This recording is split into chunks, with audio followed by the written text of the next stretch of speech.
The most glaringly obvious takeaway from the new Grey Knights Codex is the fact that Kaldor Drago, Supreme Grandmaster of the Grey Knights, is no longer an option.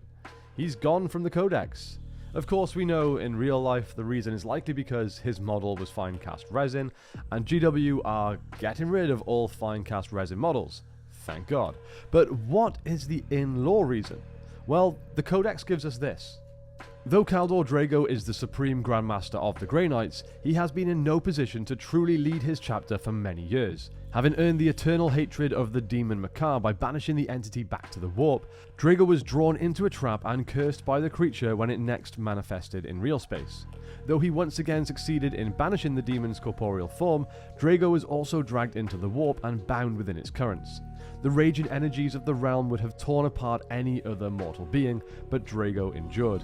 He survived through incomparable strength of will and purity of spirit, roaming the endless, ever-shifting hellscapes of the Warp and battling endless legions of demons. In recent times, he has escaped his bonds, however briefly, to aid his chapter during their most crucial battles.